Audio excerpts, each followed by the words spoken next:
By the way, I'm Charly from Union of Souls, and it's a hell of a week for me. And there's a band with buddies of mine that I have to see in an hour. So I came all the way over here to the world famous Bowery Electric, just up the street from where CBGB's used to be. Oh, okay. And so that's where I'll be holding court from.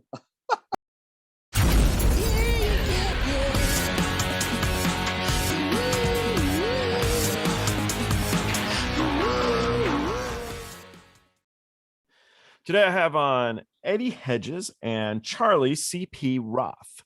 They're working together they used to be in the band Blessid Unions of Soul, and they're now doing a band called Reunions of Soul. And they were going to use the name Collective Soul. but we ended up with Blessid Union of Souls. Collectively. And now we are the Reunion of Souls. Okay, cool. Yes. Yeah. So you guys have also worked for other bands, so I'm just going to mention them real quickly. But CP, you've worked for Rick Derringer, Edgar Winter, Siouxsie and the Banshees, Suzanne Vega, Ozzy. All roads lead back to Ozzy, I swear. In every interview, all roads lead back to Ozzy. So, and Dennis Leary, who I wasn't aware. Did Dennis Leary have a band or? Yeah, Dennis is actually. I met Dennis. My late brother went to college with Dennis, Emerson College, back in the late 70s. Cool. And just about from the day that I met him, I became his musical director. I've known that guy since he was 18. So, he got some good fortune. And he's enabled me to put together a 10-piece band for him that we use whenever he plays. And as I like to say, when you're spending somebody else's money, you can afford to hire the best. So good. I've got an amazing band behind him. Also, if anybody out there, if all 25 of you who saw the series Sex and Drugs and Rock and Roll, a lot of that band you heard on the soundtrack, and myself and the lead guitar player were the two musical consultants and sort of, ran the musical show on that. So, cool. Yeah, I mean, some years we only do 2 gigs because we get real popular around benefit season, So, but we do one annual show at Boston Garden every year. This year we'll have Jimmy Fallon joining us.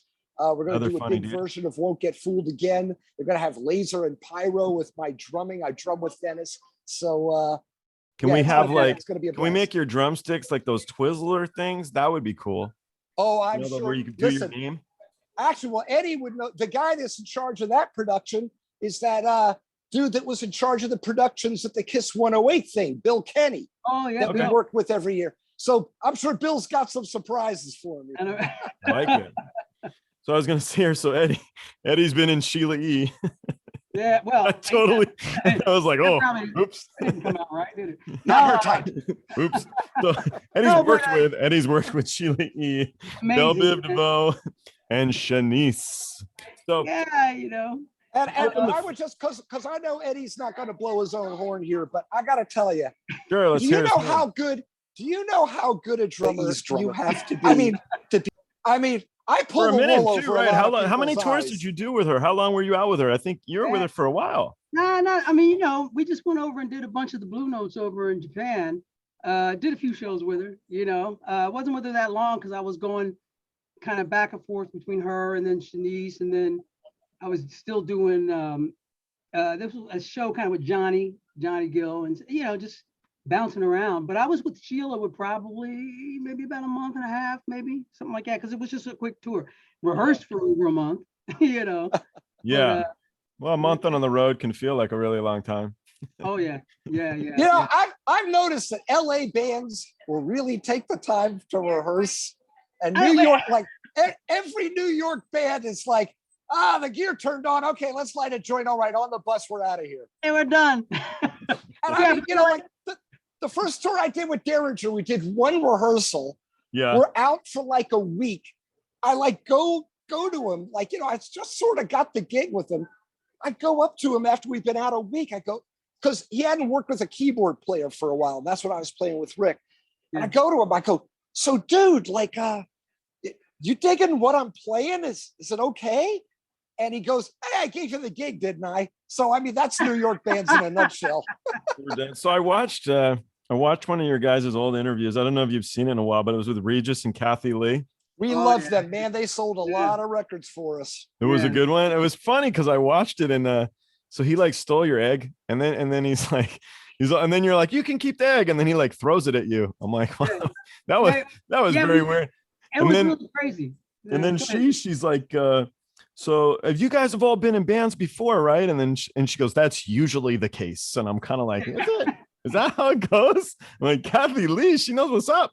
I know, right? Well, Kathy had some records out, and actually, I got to tell you that I forget if it was the next time we were on or 2 times after that, but we elected to have our gold record presentation done on the show. Oh, cool.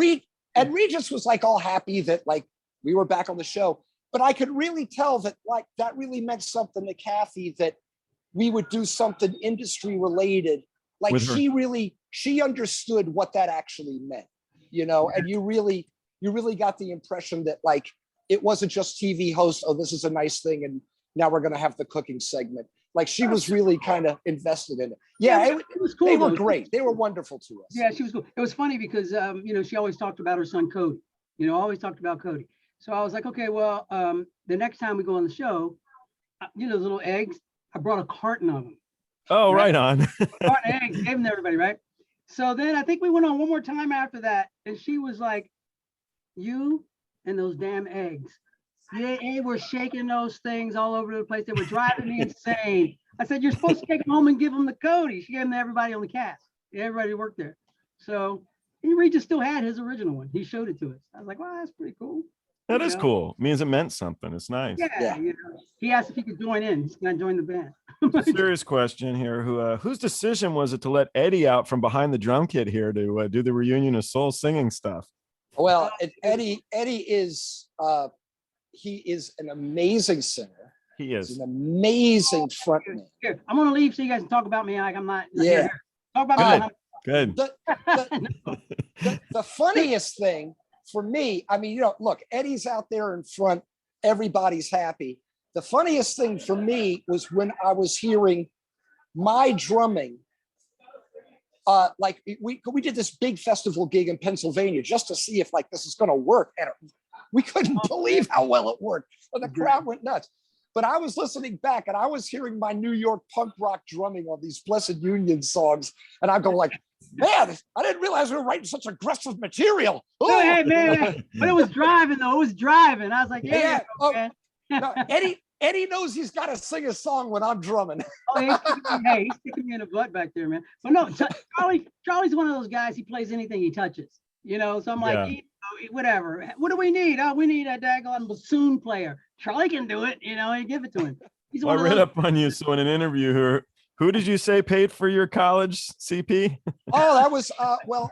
Hey, Alan, how are I'm doing an interview, doing some publicity for my old band, but that's. This is Alan. He's one of the best photographers in New York. He shoots all the band. Alan Rand. This guy's a genius. Hey, Alan. Anyway, sorry, bro. What? I'm sorry. What was the question? Who paid for your education? Oh, right. So my father. If any of you guys out there in Radio Land are hip to comics, my father is a very well-known cartoonist named Arnold Roth, and he's been around since the 50s and. And he's still with us. He's still with us at 92. But when I was in college, Dad was doing a lot of work for Playboy magazine, and he did a comic strip for Playboy called The History of Sex. And he made so much money from it that he was able to send my brother and myself to college on Hugh Hefner's money. It was great. And you know what? You would think being sent to college with Hugh Hefner's money might mean like a bonanza in a certain area, but no. Once, the whole time I was in college, once. That's what kind of game I had, my friend. I made up for it later. We hope. I'm sure you did. Do you want to tell me the story about once you're hanging around Eddie, you just get the spillover, you know? Oh no, man. It was the hair. Eddie's hair was magical. Man, I was Billy and Vanilli then. That's crazy. It's true. So I don't know how much time we do have, but that Japanese groupie story that I heard of yours, CP, is incredible. Oh, yeah. man. That well, I'll try to tell the short version of it. It was so good. This is the first. So when I was touring, Do you know this Ozzy, story, Eddie? Do you know where I'm going with this? Yeah, I think I do. Oh, he's Okay. heard it. I think I know. And not only has Eddie heard this story, but he already knew the vibe of what was up before I even got to the end of it. So, because he had been over quite a bit. So, when I was with Oz, it was mostly over the winter months between 88 and 89. And right after the new year, we went to Japan. So it's still winter over there.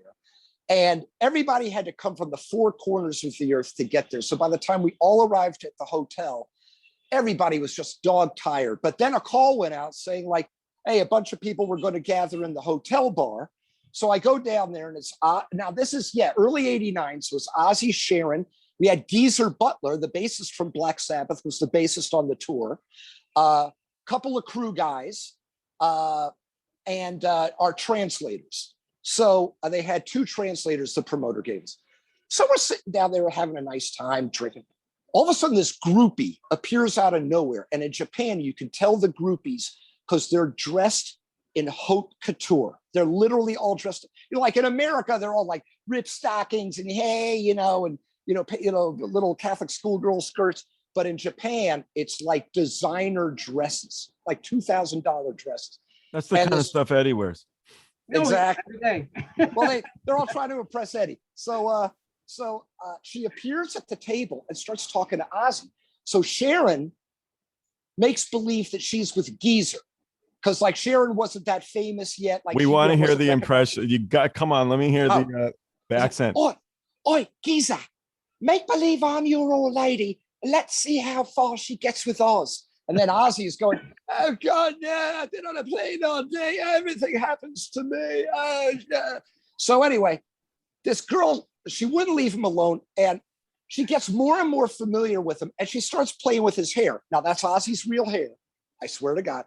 But anyway, Ozzy's going, oh, darling, don't be, I'm going to use clean language. Don't be messing with me hair. I don't like it with people. And she kept doing it. And finally he grabbed her hand and said, really, I told you not to mess with my hair. And she started lipping off to him. So at that point, everything changed.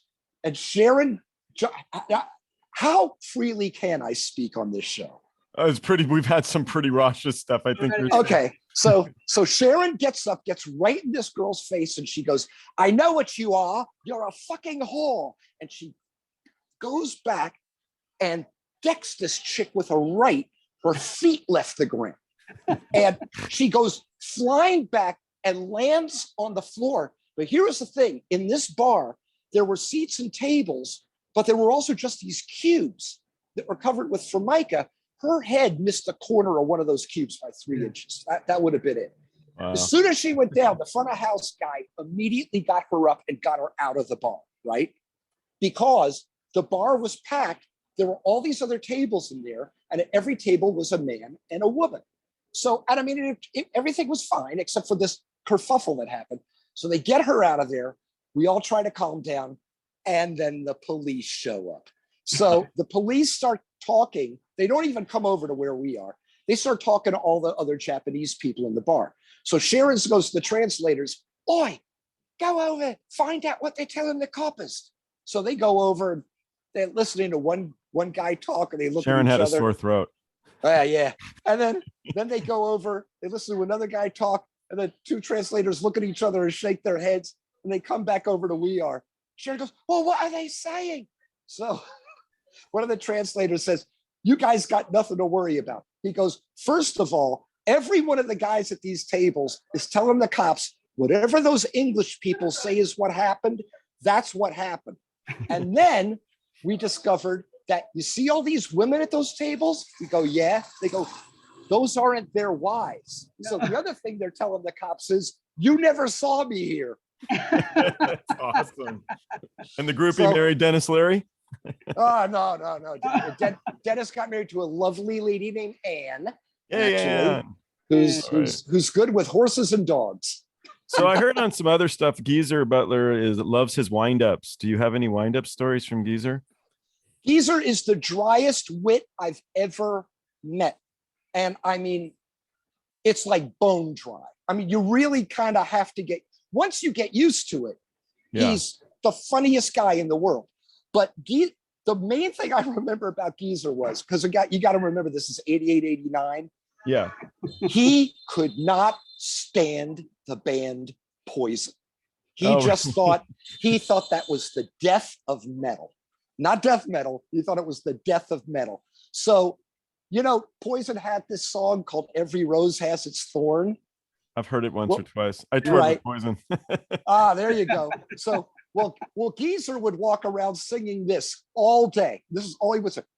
Every sausage has its pan. Like, that's Geezer. But Geezer also, the nice thing about, Ozzy couldn't remember anything from back in the day, and Geezer remembered everything. And Geezer had some brilliant Sabbath stories. From back in the day. I mean, the oddest of which, because it was just like, oh man, that was a different time. They immediately go from 4 Yabos in Birmingham to playing sold out stadiums in America. It was just like, bang, I mean, that album, I'm old enough to remember that album. A lot of people remember when Nevermind came out, and it's like, 1 week there was no Nevermind, and then the next week, like everybody owned that album. That's the only other time I ever saw that was that first Sabbath album. And not the people that were into soft music didn't buy it. Everybody else bought that album, and it was just like I grew up in Jersey, which is, but it was just part of the firmament after that. Yeah. And so when they come over in 70, Geezer's telling me they're playing Winterland. She's the most beautiful woman in the world he ever saw. She was like, flashing her boobs at him, the whole thing. And she threw him a vial of some white powder. And Geezer took it over to the side of the stage, laid out 6 lines, and did 5 of them, and then realized it was PCP. Oh, jeez. Oh, God. And he said the rest of the night, he was flipped out. And then after the show, the other 3 guys in the band had to walk him up and down all the hills in San Francisco, because he thought if he stood still, his skeleton was going to jump out of his mouth and run away. But that was back in the day when you could still take an offering from an audience member and not think they're going to kill you. Yeah. So how long till he took the 6th line? He did his tech a favor and only left him 1 line. But I'll tell you, and I'll remind Eddie of this. When we toured with Mike and the Mechanics, when Blessid Union toured with Mike and the Mechanics, and we invariably, the band guys all would drive to either fancy hotels or back to their house, because it's England, it's rather small. But we would always end up a lot of times at the same hotels with their crew. Mm-hmm. And the Mike and Mechanics crew was like the all-stars from Pink Floyd, Led Zeppelin, Genesis, and one other humongous band. But these guys were the creams in the crop. So the guy that was keyboard teching, he's telling us his other gig is he's Robert Plant's tech whenever Led Zeppelin reforms. And I go, well, what are you supposed to tech with him? You make sure his mic's plugged in? He goes, no, my most important job is I hand Robert an unopened bottle of water. And that's my number 1 job. The water cannot be opened because he got dosed once. And that's like my main job. That water has to be shut all the way. But, I've had other pals that have had personal assistant roles. I had a buddy that was Billy Preston's minder on all the Ringo Starr tours. And he said his main job was to make sure that Billy never had more than $11 in his pocket. And I'll just leave it there. Why 11? Why can't it be 10? Well, Number 9. Maybe it should be 9. Because and I can tell you this from experience, you can't buy blow at an after hours bar with $11. No. Billy Preston's man. Okay, so I have a question. Not even in the 80s. Oh, Do you guys know what jangle pop is? Jangle. Oh, I don't know. It's what the hell would that be? You guys are jangle pop. We Oh are my Jangle God. Pop. You guys Ja- are ja- jangle pop. Jangle all the way. Jangle or jingle jangle is a sound typically characterized by undistorted, treble-heavy electric guitars, particularly 12 strings, played in droning chordial style by strumming or arpeggiating. I don't even know what word that is. Arpeggio. Arpeggiating. Arpeggiated. Thank you. Music Yeah, critics usually deploy the term to suggest guitar pop that evokes a bright mood. Well, we No. didn't use a whole lot of 12 string, but I tell you what we did do, because we use a lot of acoustic guitar on a Yeah. lot of our records. But the other thing that we really got into, and I don't know if you've heard of this, is sort of a thing that a lot of people are doing on records now, and I love the sound of it. We did this thing called Nashville tuning. And what you do is you take an acoustic or an electric guitar and you put all high E strings on it, like what would be the 6th string on a guitar. You Yeah. put that on all 6 strings, but then you tune those strings the way, to the closest note to that high E, the way a normal guitar would be tuned. So now it's just like this bell-like thing. And the way you use it is you double your rhythm guitar and you just slide this in a little bit on the fader, and it just adds this sheen. It's just gorgeous. And Cool. we did that on so many of our songs. So it's not like you can really hear it. I can hear what you guys did. Right, But it's just in there, and it does that jangly thing. See? Listen, Wikipedia's people- right. There we My- go. We are Jangle Pop. You want to hear what else you are? There's more. What is that? You guys know what power pop is? Oh, of course. I've heard Well, that one. power pop. Well, I have always stated that the kings of power pop, the guys that really invented the genre, were the Hollies that came over with the original British invasion. Graham Nash. You sure it wasn't Uh, Matchbox 20? I don't think so. But Good band though. Good band.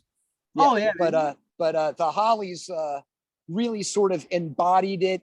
Somewhat complex arrangements, very complex harmonies, and also the way that George Martin produced them.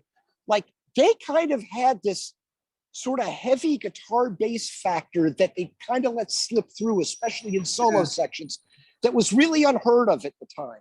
And their records are so innovative, but I really feel like they're the guys that really sort of invented the genre. Of course, I mean, that now goes on to things like, you get farther into the 60s and the early 70s, the album that everybody claims that they owned and nobody owned it, the album from Big Star, that really sort of set the new rules for power pop in the 70s, which ultimately led to like the way the more popular bands in the punk genre came, and then you know everything that happened after that. Sure. It's funny. Okay. I'm sitting here and I'm nodding my head going, okay, yeah. Okay. You wild, Music you guy. wild. Okay, You wild. college fella. I was in the basement listening to like Hugh Marvin Hefner's Gaye. money was well spent. I know, right? I know. I was in the basement Hey, like moving to Just Marvin listen to Gaye. the SOS band. Stevie Wonder, even the Jacksons after, Michael Jackson, man, we grew up at the red light parties in the basement playing all Motown and Philly stuff. Yeah. So How much PCP did you do with Biv DeVo, Eddie? Oh man, none. But I tell you what, there was Boring tour. there wasn't a whole lot of that going on, but you could probably plant a tree in the back lounge on the bus. Yeah. There was a lot. I of that. can't think of any other bands like that. No, That I might have been in with you. no. Okay, What here's is another that? fun one. So What I is typed into Google, is love the answer? And this Yes. is what I got. There's two guys that say, yeah, you've got Todd Rundgren, and he wrote a song called Love is the Answer. The hero of life for me. That Todd is God and I'm from Philly. He's from Upper Darby, which is like the next town up from Philly. Neat. Yeah, Todd is God. The other one is England Dan and John Ford John Cole. Ford Coley. Well, Yeah. but they covered Todd Rundgren's song. They That's did. that's But they Todd's did a good song. version. Yeah. They're worth mentioning. Yes. The That's cool. Well, you know. And then when you type in, I believe what is the answer? Guess what comes up? Fudge. Blessid Union of Souls. It worked. Okay. Yeah, You man. just popped right up. So Yeah. there you go. So you made it. I don't know. Have either of you guys ever played the Girl Scout Jamboree?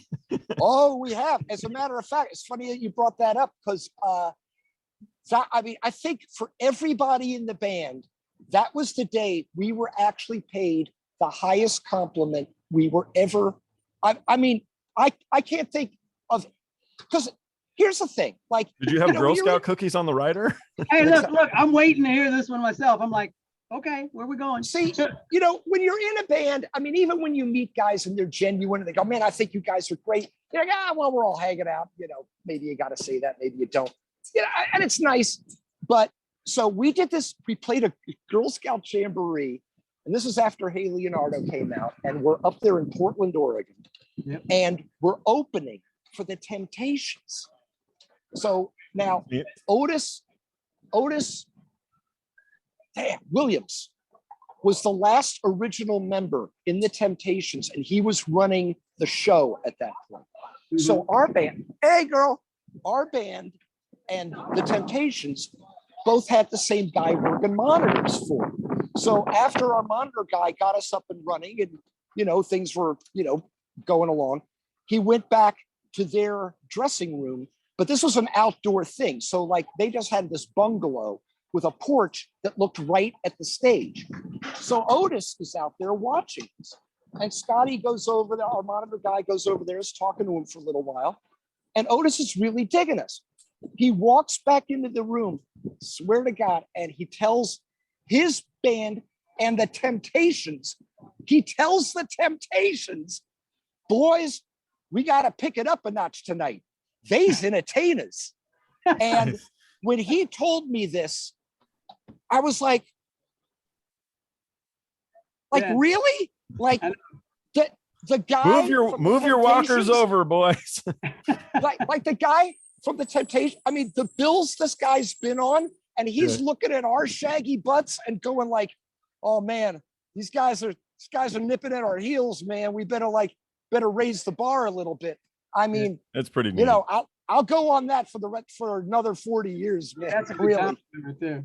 So I'm looking through these and I feel so bad for Eliot in all these interviews. Can you imagine you break up with a chick and then for the rest of your life, people ask you, hey, so do you still talk to the girl? What happened to the girl? Blah, blah, blah. And you're like, why did I do this? It's not the first time. Hey, think about how every doo-wop band ever felt. Oh man, it's gotta be brutal. All you got to doo-wop songs is names of chicks that they broke up with. I know, all right? I know. Sometimes there's a list of them. It's gotta be tough.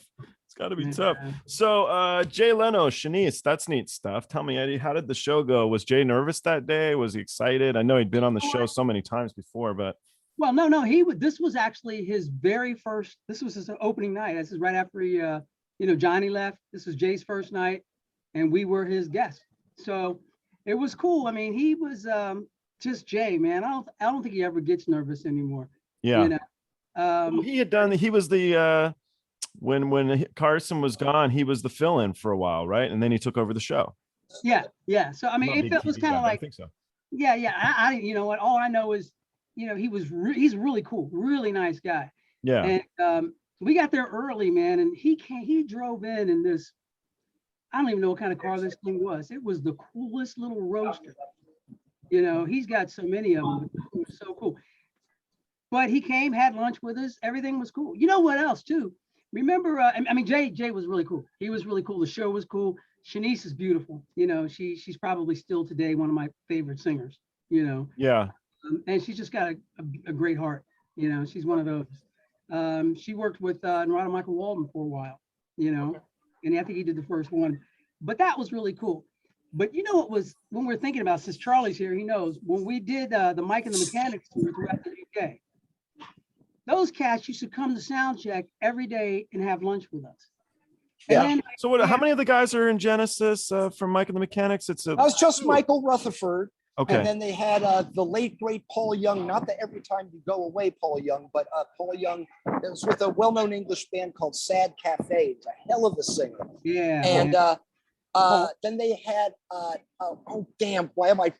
Paul Carrick on keys. Mm-hmm. Now you know Paul from the brief time he was with Squeeze. He wrote and sang "Tempted," so you know him from that. But Paul Carrick is like a prolific writer, and his writing. I mean, he's got writing credits with the Eagles. I mean, it's crazy. And then they had the touring drummer from Pink Floyd on drums. Wow. And they had Tim Rennick, who I call the happiest man in show business, on guitar. And Tim, I've actually seen him like, on occasion when Paul McCartney will just do like a rockabilly set, and he just gets some lads together, guys who can really play that. Tim's always in those bands because Tim could just shred on that stuff. And the nicest guys, they were the nicest guys in the world, except, so we played in Manchester twice on that tour. Mm-hmm. But the second time we played there, Manchester was playing Sheffield in a big this is Man City back when they were the New York Mets. Like now Man City runs England, but back then they were like literally like almost a joke team, and they were playing Sheffield. So everybody in the band was a huge Man City fan, and Paul Carrick was a Sheffield fan. Yeah. And I remember I didn't go to the game, but apparently Mike took Jeff, our guitar player, onto the pitch. I go, dude, I hope you didn't tell anybody you were an American, because that's not allowed. And then he brought a Yank out there on the sacred pitch. But Man City won the game. Paul didn't show up for the dinner afterwards. Yeah, we had dinner. The crazy thing though is watching them do their show. What they had in ears, they had the game on in their ears. Yeah, they would listen to games leading up to it, and you could always tell when somebody scored because they'd be playing it. All of a sudden, everybody would go, something must have happened. So they listened to the game while they were doing the performance? Yeah. There you go. That's awesome. Pros, my friend, pros. Yeah. The coolest thing, though, man, the coolest thing about that show was Paul Carrick used to sing this song called "In the Living Years," right? Yeah, sure. And the lights, between the lights and the lyrics and the whole mood, the whole vibe that they created. I mean, every night I would go out and watch that thing, man, and it would like bring tears to your eyes. It was crazy. I remember a beautiful song. Yeah. I remember our favorite, and I don't know if it was a Mike song or if it was a Paul song. Remember that song, "Angel Over My Shoulder"? Yeah. That Paul would do? That was my favorite because it was kind of funky. And it was like, man, those guys were great. Yeah, they treated us awesome. Yeah. And, I mean, they took us over to five knuckleheads from America. We got to play Royal Albert Hall 2 nights in a row. So, They took us out to they went out, they took us out to the Genesis Ranch where they kept everything, the old farmhouse, and then we go into this pole barn garage. They got everything, from all the gear, all the equipment, touring stuff. The custom Rickenbacker, half guitar, half bass. Yeah. Yeah, they had all kinds of stuff over there. So before doing what's the biggest audience you perform? Because I know you do a lot of the, what do you call it, church circuit? I don't know what the right way to say it is, Eddie, but I guess church circuit would be fine. But I did that. I did it like they used to have this thing, these harvest festivals. And I did this harvest festival right after I left the band. I kind of took some time off, and a lot of people thought I just walked away and quit the band. The reason I actually left the band was my mom was really sick. I built a house. They had a home in Ohio, and I built a house behind their house on their property so that whenever we were off the road, I could be there. So this is the craziest thing, man. She one night, I get home and I'm in my place talking to my now wife, but my girlfriend at the time. And my dad calls me at 2 o'clock in the morning. He says, "Hey, come up to the house. Your mom wants to talk to you." I'm like, "Okay." So she says, I jump up out of the bed because I know she's sick. And she says, "Sit on the bed." Now, Mom had a stroke. She couldn't walk. She had cancer. And so she was paralyzed from the waist down. So I'm sitting on the bed with her. She's talking to me. She says, "Listen, I have to talk to you about a couple of things." And I said, yes, ma'am. And she says, first of all, I gotta go. And I'm like, okay. And she says, listen, you have to take care of your father. I was like, yes, ma'am. And she says, and you know, you stop trying to take care of all your brothers. They're grown. You know, she said, all you're doing is enabling their bad behavior. Stop paying for their stuff. I'm like, okay. And then she said, and then this thing you're doing with this blessed band, God knows what, all over the world. I'm like, yes, ma'am. She says, it's time to stop. I was like, what? You know, we were promoting Hey Leonardo at the time. I was like, really, Mom? She says, I'm telling you, son. She says, God has other plans for you. So you have to stop that. And I said, yes, ma'am. And I kid you not, dude. She stopped, and it was like somebody let the air out of her, 2 long breaths. And she looked up in the corner of the room. Keep in mind, she's paralyzed. She stands up and she reaches up. She goes, oh, and then she laid back and she was gone. Wow. So I called the guys like the next day or so. I said, guys, I got to quit the band, you know, so. Wow. That's why I left. But, you know, not because there was anything crazy. Normally bands, you know, people leave bands because there's some, you know, because of a member or two. Yeah, you know? arguments. Yeah, it's just a mess. And then you run out of money, and then you patch things up. I know. And you get your own tour bus. Yeah, exactly, you know. You own your own gear, you know. Yeah. But no, so then we decided, Jeff and I decided like some years later, hey man, you wanna get together and do some stuff? And we just got together and start writing some stuff. And I was like, hey, it'd be a cool idea if we just got the rest of the guys together and got out and did some stuff. Yeah. And that's how we ended up with the 4 of us. You know, we're the 4 original members of the band. So, you know, we said, well, let's just go do this again. And we started getting some great gigs, and then the COVID hit, you know. Right. So why did you guys, why is Eliot not a part of the reunions of Souls? Is there? Eliot, I honest, and I'll be really honest with you, I don't know, because I left. So apparently some stuff went down. I don't really know what happened. I just know that something went down. I've asked I called him a couple of times. You know, we had a couple of really cool shows come up, and I said, hey man, because I'm more comfortable playing drums anyway. I'd much rather be on the kit. You know, I don't, you know, being out front, that's cool. Eliot and I were in a band before, and he was my keyboard player. I showed him how to front a band. So then no way. Yeah, so he would come out in front so I could go back to the drums, you know. And then so you know what, history sometimes repeats itself, isn't that right? You never know, man. You know, I mean, it's crazy. When I left Cincinnati, I was playing with Jeff in a band called Slam. And when I left to come out and play with Biv DeVoe, they needed a singer. So I introduced Eliot to Jeff. Oh, and okay. You know, after I had worked with him in another band, we were on CBS.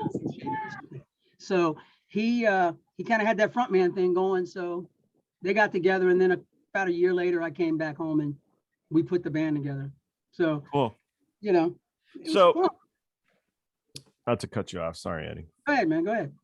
So when I was going to put this podcast together, my friend has a daughter in 5th grade, and she had her little friends over, and they were very serious. And they said, you need to ask every one of your guests when they first felt famous. And I've actually been asking the guests, and I've had fantastic answers. So we're talking about a little girl, but if you broaden it, if you choose to, you can say when you first felt famous if you like. But when did you feel like you were on the right path? There was a moment where something happened in your career that you smiled to yourself or to the audience, some moment in time that was like, this is cool. Well, yeah, go ahead, Eddie. You know, I think for me is when my mom saw us on Regis and Kathy Lee. That was like, she was happy. You know, she told everybody, that's my son, you know, we're all, you know, so I was like, okay, I'm famous now, I guess. But that was about it. Everything else was just a gig. Yeah. You know, so you're just happy to have you. Yeah, I mean, for me, it's a little bit different. I mean, the thing, you know, and Eddie can tell you this as well, you know, when you're a hired gun, I mean, even if you're working for a boss who's really about like, hey, yeah, I hired you and you're my backing band, but come on up here and, you know, get your moment on stage. Even if they're like that, it's still the other guy's thing. Yeah. And the Blessid Union, for us, we were so fortunate to have something actually hit that was something that we were all contributing to. Yeah. And what one got from that, I mean, I had played on a bunch of well-known records before that, but what we got out of that was fans.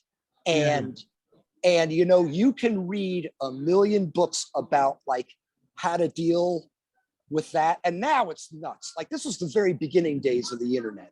Now I don't know how famous people deal with it, but just figuring out how to relate to fans, because it's a weird thing, you know. It's weird. You're sitting at a table and people were standing in line just to have you write your name on something.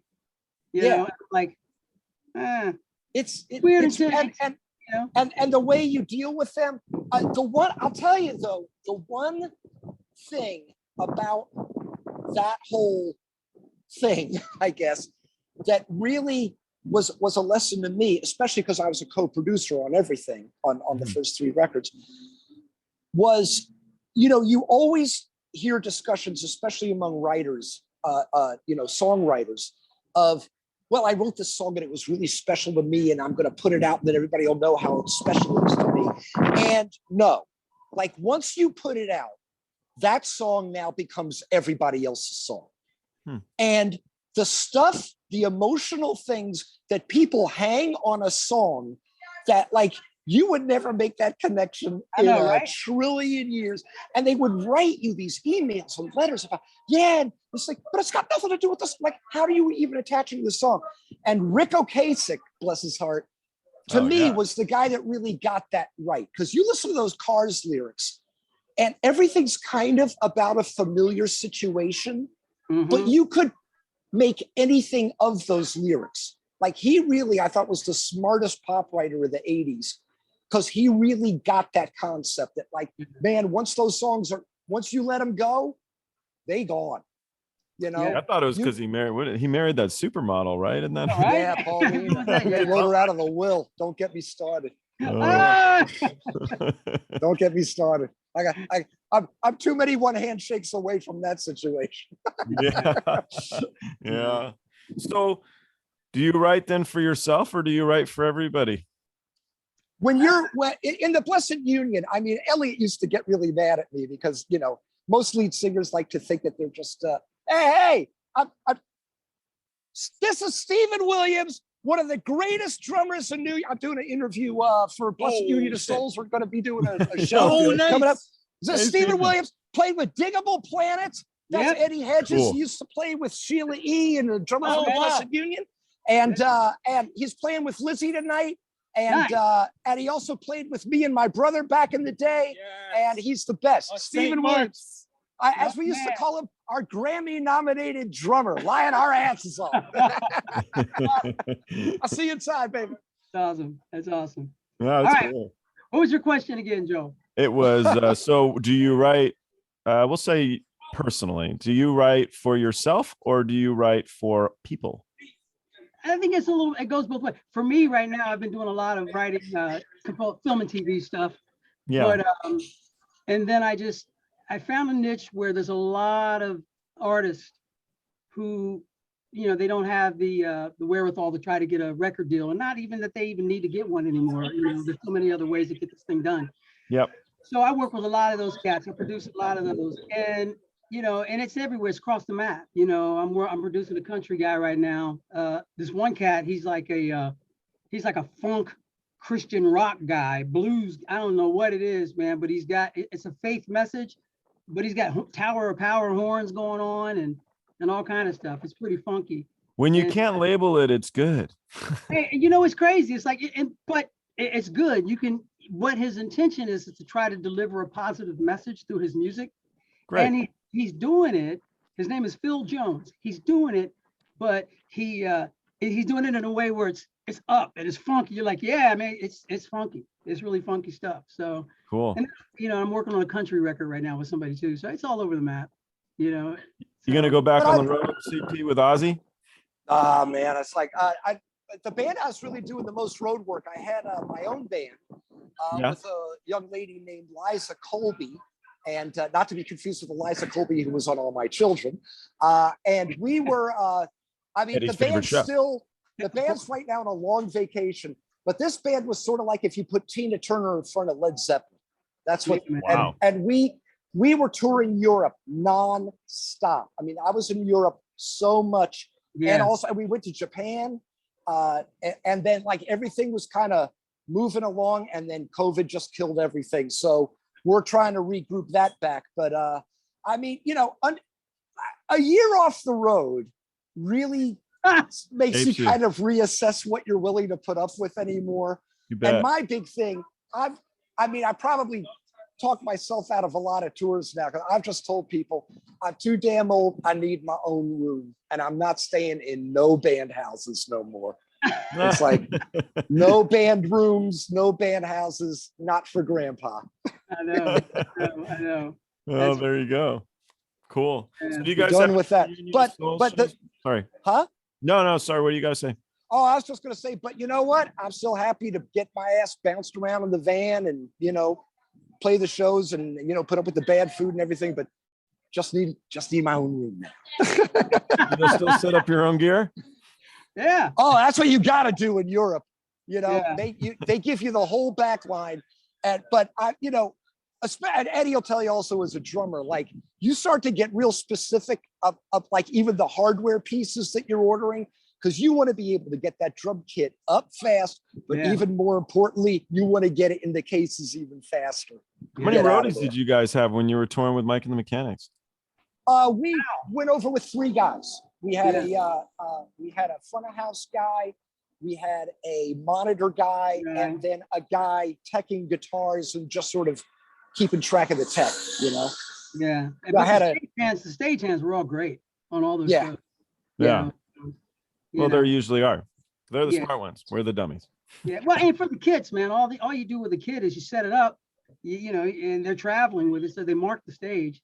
You know, and I think at the time did I have like a Gibraltar rig? Maybe, I don't even know, something where they just sit. Yeah, you did. Yeah. You know, and there it is. So, you know, those guys, they got it down. They got it down. You know, but what shows do you guys have booked with the Reunion of Souls? We're gonna do this right thing now. One. Yeah. Okay. Well, One's better than none. Well, because you know, COVID's over. We actually had it's really tough for us only because we're in 4 different locations. Photo bombing. Oh, it's Antoinette Thornes. How's it going? Rockin' shred. I'm doing an interview, my old band, Blessid Union. We're doing some shows. DJ. We're doing some publicity. Great voice. Antoinette is a shredding, metalistic, hard rocking guitarist, singer. And she doesn't know it yet, but she's actually going to be on a big gig with me next year. Yay! Yeah, that's awesome. Yeah. All right. She doesn't know about it yet. I got to tell her about it. They're about to arrest even them. better. I already like you, darling. Oh, man. I want to be there. We need to be in New York. Why didn't we get invited? Bowery, Why don't we get invited? Ever since Joey Ramone died. Oh, speaking of which, actually, let me show you something. Let me show you where I am in the world. So, so I don't know if you can see this up. Can you see that street sign up there? Oh, that's neat. Joey Ramone Street. Yeah. So this. Oh, Joey Ramone Place. Yeah. If you look down 2nd Street, down the block there was the famous Ramones loft, and that's where their their graphics guy Arturo came up with that famous Ramones logo with the eagle and the baseball bats. Wow. And that was all right down the street. And I remember he invited me up there one day, and the guys had just come back from California. They had just finished recording End of the Century with Phil Spector. Okay. And man, did they have nightmare stories about Phil Spector. I mean, guns and liquor, and just like they were just crying about that record. Like, oh my God, what we've just been through. Marky was telling me Phil was having him triple the drum, like playing the entire drum track 3 times. So now he's got 3 Markies on everything. Wow. It's just nuts. Yeah. Anyway, so a little New York punk rock history. You probably had to, because, you know. Are you friends with Andy Shernoff? Oh, Andy and I are great friends. As a matter of fact, it's funny you should bring that up. So grab him. He was on here a little while ago. Well, check this out. Let me see if I can do this. I had Andy on here with a guy named Doug from the Descendants. Oh, yes, right. I don't know how. Andy was he's a really interesting guy, Eddie. This guy was here we go. He was just such a nice dude. All right, check this out. So I'm going to reverse my camera for just a second. Right. And you can see handsome Dick Manitoba and who's drumming? Who's drumming? Oh, why, that looks like me. That is me. That is anyway, and also the world famous Arno Hecht from the Uptown Horns and the Rolling Stones. Wow. And Tish and Snooki, the Manic Panic Girls. So yeah, it's all happening. That's actually happening at this very club on Saturday, this Saturday. So I'm working, baby. I'm working. Hey man, that's a good week. It's good. Yeah, Eddie and I got to fly out there. Yeah, I know, man. It's all happening in New York right now. So Eddie, last few things. If I want to book your studio, how do I do it? And can I? So the last guys I was talking to, I'm like, what if I want to do a happy birthday to my friend? He's like, no. Oh no, you know you have to be like somebody like a little higher status. Yeah. No, you just got to drive around Van Nuys for about 6 hours till you can find his place and hope that your air conditioning holds up. Yeah, right. New Yorkers. You turn left at the taco stand, then you make a right at the other taco stand. Right, exactly. You drive 2 blocks to the Mexican restaurant, and then he's on your right. You've been to Van Nuys, have you?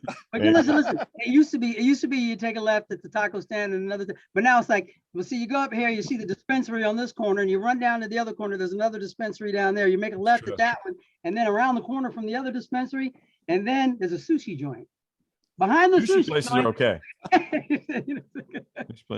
You know. All right. Well, I don't want you to be late, CP. I really hope you enjoy your show. I really appreciate it, man. Yeah, it's going to be a great celebration. Who are you going to see tonight? What's her name? This Lizzie and the Makers, which is Lizzie Edwards. They have a new album out. Oh, now I'm going to kill. I think it's called Butterfly, but I'm not sure. So don't quote me. But Lizzie and the Makers, album name. They're on Spotify. It's sort of like screaming, sort of a little bit of that Southern boogie blues tradition. She's just amazing. And and check it out. Produced by Reeves Gabrels. And it's all happening. Cool. Well, I hope you guys do some more shows. I'd love to meet you. We do too. Yeah, we're really psyched. The reception that we got when we did that show in Pennsylvania, I mean, we're still all pinching ourselves because we thought like, well, we'll take this shot and make the best of it. But it's the same as when we used to play. One day you might get back to the Girl Scout Jamboree status. Exactly. Well, it's just you start playing all of these hit songs, and then people realize, oh wait, that was all you guys. Yeah. Like there's some bands out there keeping a career afloat with one song. We had 10 top 30 singles. Totally. And what's the other than the Girl Scout thing? What was the strangest gig you've ever played at? Oh man, I've had some winners. People have it was John Mayen. He's the percussionist for Elton John, and very wealthy Russian guy was going to get married in a strip club. Don't take that gig. Get the piano on the stage and everything. And he said he had to play percussion like around the stripper pole because there was no room. We did this gig, man. We went to Germany, and we had to go out with the people who took us around, and we were the Sotheby's auction. Sure. This was early in the morning. We started drinking champagne around 10 o'clock, something like that. Oh man, I totally forgot about this. Yeah, we drank all day, and then we had the show that night in the Black Forest of Germany, and it was in a tent, and it was screaming hot. I was so trashed that the crazy thing, this was that night. I passed out that night because we went to a bar, and I was with what's his name from the Goo Goo Dolls, like the singer from the Goo Goo Dolls, John Resnick. Yeah, so we're out partying, and next thing you know, we split up. I don't see him anywhere. I passed out. I told the guys in the band I'm going to go outside, sit on the park bench, and get some air. Last thing I remember, I woke up the next morning in my hotel room, puke everywhere, all over the floor. They had me in this 3-level room with white carpet. Ooh. I destroyed it. Ooh. So now I'm trashed and getting up to go to the sound check. And I think I'm still drunk from the night before. So we do that gig. and you could smell it. It's just, I'm playing the whole night. It's so hot. They're blowing air into this tent because it's screaming hot and I'm sweating. That was the hardest. I thought I was going to pass out. Listen, this is why I don't drink anymore. And there was another time we were doing this college gig. Chuck, remember, I just stopped playing. We're playing, and this thing is like a wall. The people were like, the stadium seating. So I'm playing, and of course I had maybe did a little bit too much smoking on the bus before we came out. And I just stopped. I looked at everybody and went, and just stopped playing. Everybody turns around and looks at me. I was like, 2, 3, plop, and then we take off. It's like, well, that's why I rarely, now I can do it because things have changed, but I rarely sparked up before a show because years before that, when I first joined Derringer's band and we went in to do a big rehearsal, and Rick, I hadn't been used to like smoking weed back then, and he passed around this joint, and then we started the rehearsal and they played the first song, and I was just standing there looking at the keyboard, wondering which note I should play first. Yep. And I'm still wondering to this day. So I knew not to do that when you're playing keys. I know, I had to back it down. So. If I'm on bass, I'll smoke all the weed off your shelf, but I'm actually better that way. You got to get in the front. Lays it back in the pocket. You know? Yeah, well, that way I just stand behind the drummer. Yeah. What all bass players should be doing, by the way. Yeah, listen, that's one thing. Well, good, man. Well, listen. What did you do with Edgar Winter? You played keys or? Yeah, so Edgar joined Rick's band. So we had a New York band. It was just, drums, bass, keys, and Rick. And when Edgar joined, first of all, Edgar was appalled to find out what Rick was paying us. He thought we were just getting paid like we were sultans, And but we're New York guys. We got New York rents, man. Come on. Yeah. But Edgar was such a stickler for the keyboard parts, that he showed up at my house when he joined Rick's band and stayed there for 6 hours to teach me how to play keyboards like Edgar Winter. Wow.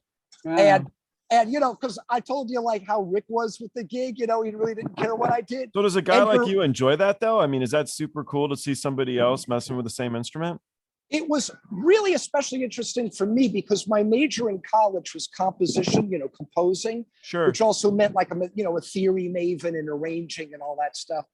And to watch Edgar's hands, like my hands will do an octave and a fourth. His hands would do an octave and a fifth. And, he's also a brilliant sax player. So it was real interesting to watch him play chords because he played in a real like grandiose, like Texas gospel style.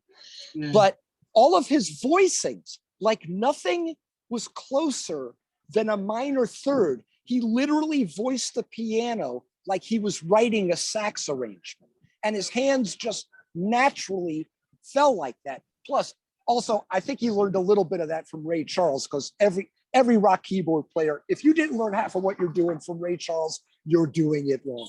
So anyway, but it was fascinating to watch his voicings. And when you're spreading it out like that, you can really sneak a little bit of jazz in there, and no rock fan in the audience will even get it. Like that whole chord change, underneath that riff in Frankenstein, that's hard to play. When I first showed my brother that, he goes, "Oh man, I had no idea. That's literally jazz," And Edgar's hands just fell like that. So yeah, it was fascinating. But here's the thing. So Rick was okay with whatever I did, but Edgar was like a school mom, and we were the loudest band in the world. Man, we were louder than Deep Purple, and we'd get off stage, and I'd be toweling off, and Edgar come up to me and go, CP, I didn't hear that ninth voicing in the left hand of the Bridge of Frankenstein. Didn't I tell you? And whenever he would say that, Rick would go, oh, because he'd been hearing "Didn't I tell you" for 30 years. Great. Of all the people you've worked with, who was the first that comes to mind that's the most talented, that just stands out above the rest of just being amazing? Well, I mean, there's a You've hit line some of New York heavy session hitters. guys you've never heard of that I'll tell you, I've been very blessed to have done a little bit of synth work back in the 80s. We were all doing TV commercials here in New York. Sure. And I was a synth guy, and it was sort of a new thing, that was how I got in the record business and the music business here.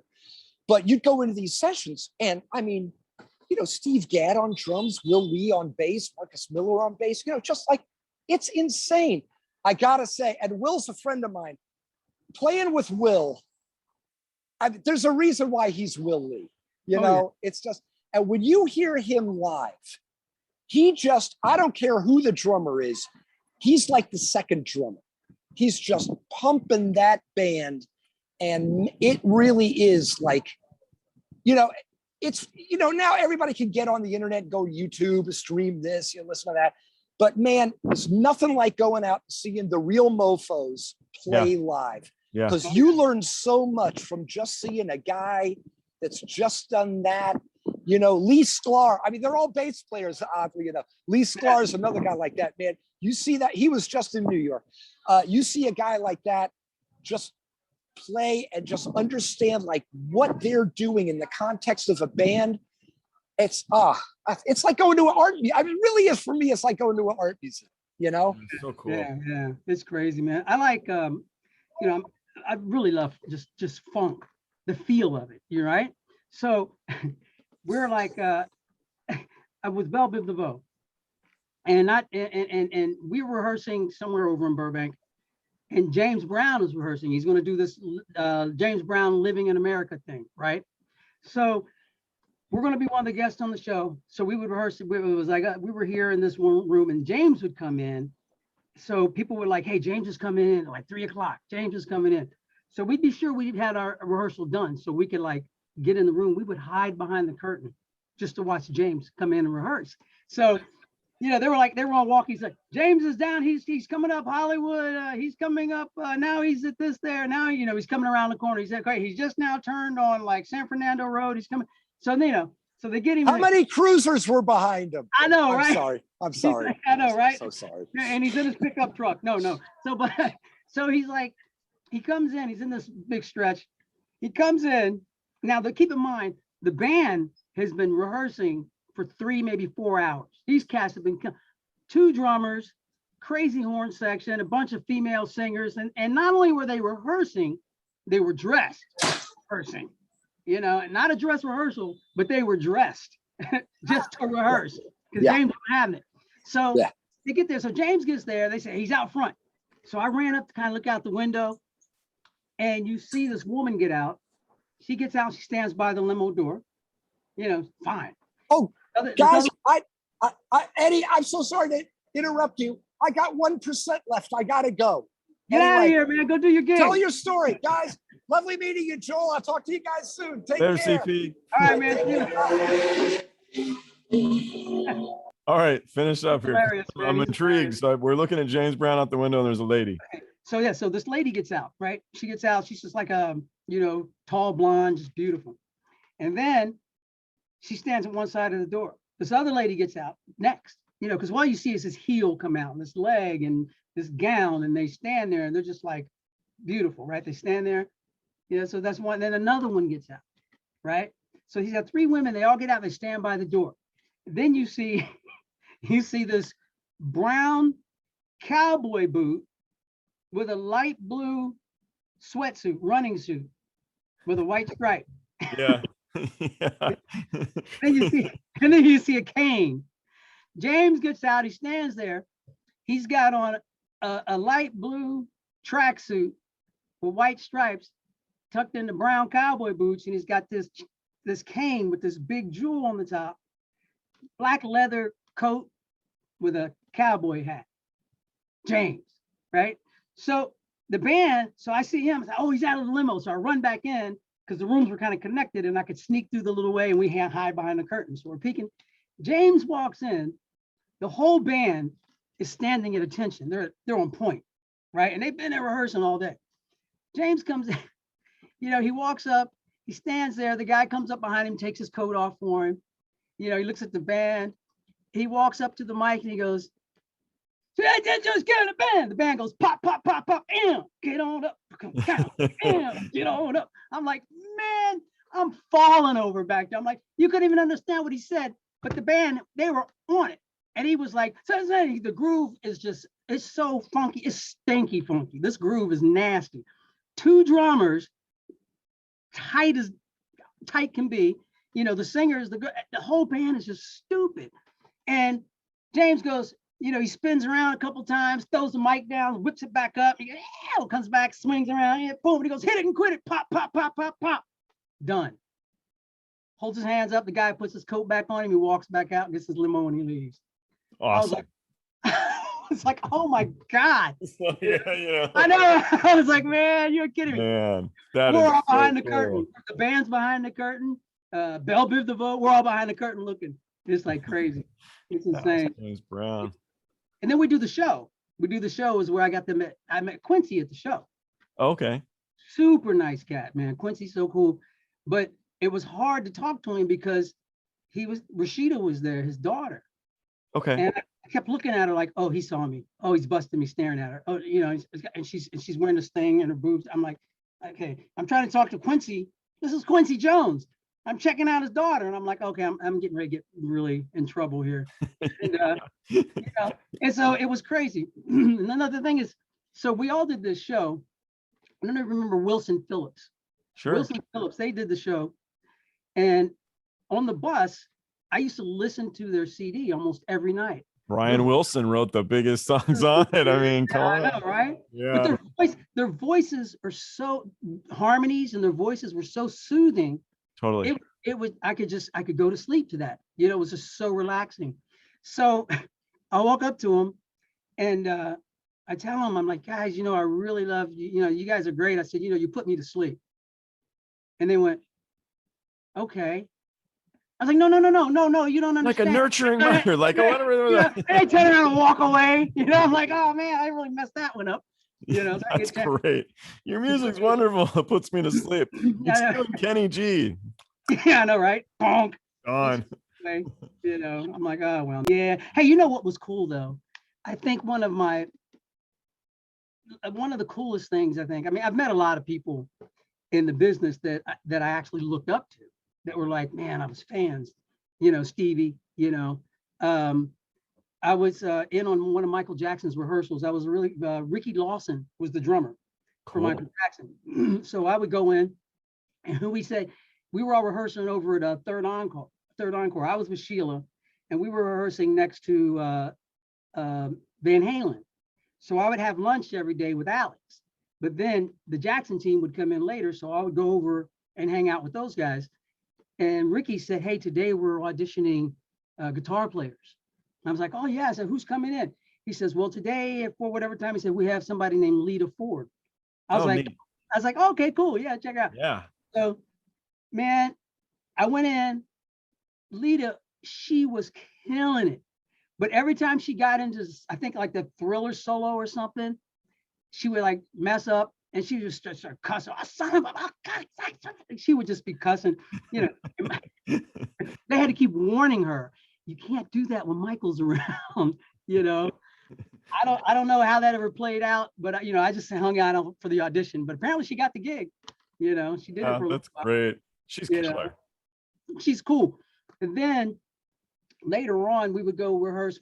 We moved over to from Third Encore to another place over in Burbank. I can't remember the name of it. Something. And Sound City? Was it Sound City? It's over in Burbank, over by off of San Fernando Road, over there by the Costco and all that stuff. I don't know. It's over there somewhere. But so we're in this room with Sheila. Billy Idol's in the other room, and then Michael McDonald is in the other room. Huge Michael fan, right? Great singer. Oh man, crazy. But he would always come in as we were at lunch. So I stayed behind for lunch just to hear him practice. You know? And so they're practicing, I'm listening. By now I'm leaning up against the door because it's so, you can barely hear anything through those doors. And I didn't hear anything. All of a sudden the door opens. Wham! Michael, looking right at me. What are you doing? I'm like, sorry, man. I was just listening. I stuttering. I'm sorry. I'm not imposing. He says, well, you can't come in and sit down. I'm like, okay. So I go in. I'm looking around. There's nowhere to sit. So I'm just standing there. He slides over because he's facing the band. Piano here, and he's facing the band. Slides over on his bench, and I sit down next to him. Counts it off. You don't know me, but I'm sitting right next to him going like, oh my God, yeah, Michael McDonald. I'm sitting right here on the bench. He's singing. I'm like, man, it don't get no better than this. No, that's amazing. You know? And he did the whole song? Yeah, they're practicing. He was getting ready to go out. I only got to hang for that one because our lunch was over. I had to get back. I couldn't be late or I get docked. Sheila had that James Brown method. Don't be late. Don't be late, man. You get docked. So, but a lot of cool people, a lot of really great. I got in trouble once by RuPaul's boyfriend. We did Arsenio Hall. Yeah. And, you did Arsenio with Sheila? I did it with RuPaul. Oh, I didn't know you worked for RuPaul. Yeah, I did Arsenio with Ru. Got to be the nicest cat, man. Super, super nice. I was so comfortable around him, and probably a little too comfortable around him because later on his boyfriend kind of gave me the what's up. Hey, don't get too familiar. That's what he said. Oh, no way. Okay, I won't. Believe me, I won't. Like my girlfriend won't let me. So I'm like, okay. Crazy. Gotta protect. Yeah, but Bill Cosby was on that show that night too. I hear he's gonna do a tour. Can he walk? Is he? So that's what I was saying, man. And the videos or the pictures, or whatever, we were seeing him in jail. He was, I can't believe he lived to get out of jail. I know. And there's so many. I had to quit talking about it because depending on who you talk to, you're in a fight. Yeah, I'm like, it's like COVID. It's like the vaccine. It's like everything else. It's like, well, I was just wondering. So he's out now. I wonder if Eddie Murphy's kind of like, oops, shouldn't have said all that shit. Thought he was gonna die in jail. Yeah, he could have been on the tour, right? He's like, oh man, made a boo-boo. Eddie, man, he's another one. My only bad Eddie Murphy story. This one is we're in Cincinnati, Ohio. I was married. My first wife.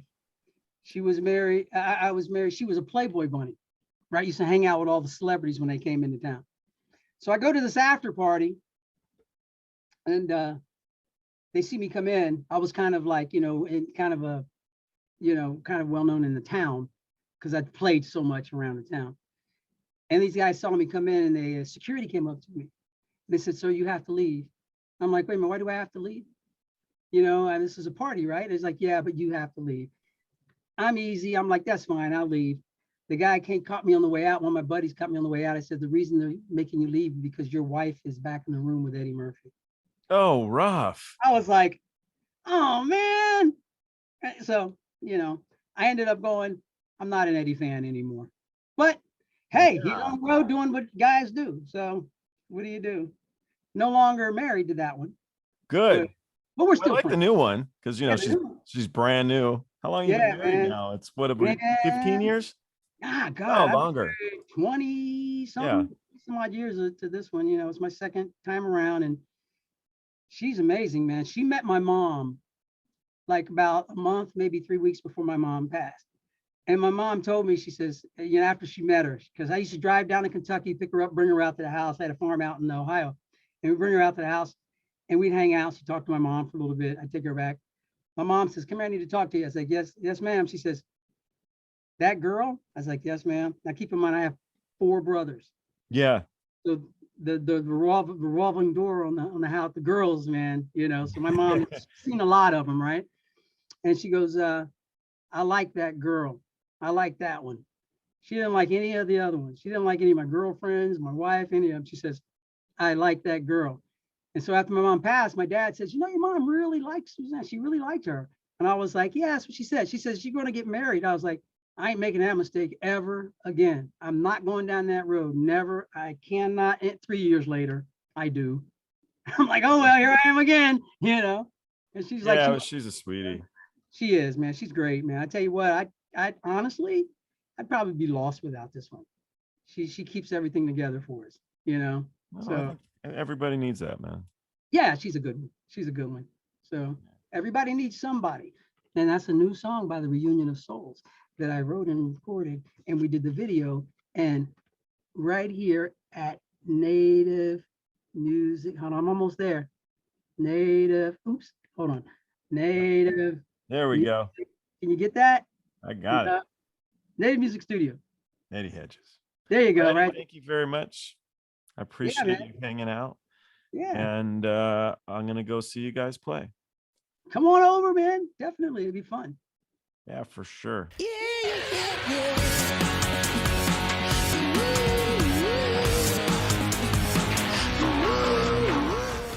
Thanks for listening to Party Like a Rockstar podcast. I'm your host, Joel Miller.